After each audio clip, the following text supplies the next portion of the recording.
চট্টগ্রাম পুরো চট্টগ্রাম অঞ্চলে বা চট্টগ্রাম জেলার আমার যে এলাকাটা এখানকার আইন শৃঙ্খলা পরিস্থিতি নিয়ন্ত্রণ, শান্তি শৃঙ্খলা বজায় রাখা এবং যানবাহন নিরাপত্তা বিধানের জন্য যা যা করণীয় আমরা সেটা করব। আর এর বাইরে যেটা ইন্টারনাল যে পার্ট আছে, আপনারা দেখেছেন যে 5 আগস্টের পরে যে পুলিশের যে মনোবল যেটা ছিল, এখান থেকে আমরা আসলে খুব ভঙ্গুর একটা অবস্থা ছিল। এই ভঙ্গুর অবস্থা থেকে আমাদের একেবারে সর্বোচ্চ পর্যায় থেকে শুরু করে মানে আমাদের একেবারে পুলিশ সেক্টর থেকে শুরু করে আমাদের যে যে ইউনিটগুলো কাজ করতেছে সব স্যারেরা চেষ্টা করেছে যে একটা স্টেবল একটা অবস্থায় যেন যাই আমরা। তো এখন মোটামুটি আমরা ভালো অবস্থায় আছি। আগের যে হারানো মনোবল আমরা অনেকটা ফিরে পেয়েছি।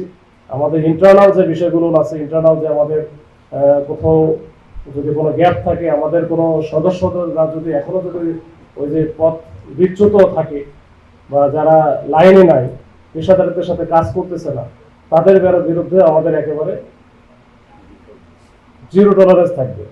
যে এটা কোনোভাবে আমরা মেনে নেব না যে আমাদের কোনো সদস্য অপেশাদারিত্ব সুলভ মনোভাব নিয়ে কাজ করছে বা থানায় কোনো অভিযোগ আসলে সেটা ভালোভাবে দেখছে না।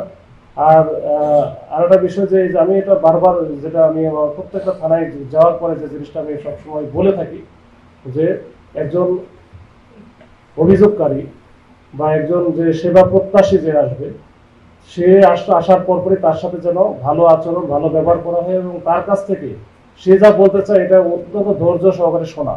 এই আমি যদি ধৈর্য সহকারে শুনি তাহলে কিন্তু তার যে আসবে তার সে কিন্তু অন্তত বুঝবে যে না, আমার কথাটা পুলিশ অফিসার ভালো করে শুনেছে।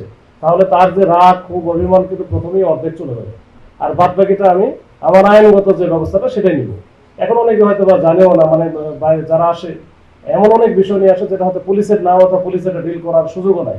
সেক্ষেত্রে আমি যদি ভালো করে বলে থাকি যে ভাই এটা দেখেন, এটা আমার আমার এই এখতিয়ারের মধ্যে পড়ে না, এটা আপনি অমুক জায়গায় যান, বা সেখানে যদি আমি সুযোগ থাকলে বলেও দিতে পারি যে আপনার এই বিষয়টা এটা আপনার এখানে, বা অনেক সময় থাকে লিগাল এইডের বিষয় থাকে, অনেক বিষয় থাকে। তো সেখানে যদি বলে দিই তাহলে এই যে যে সেবা প্রত্যাশী যে আসলো সে কিন্তু পুলিশের উপরে স্যাটিসফাইড থাকবে।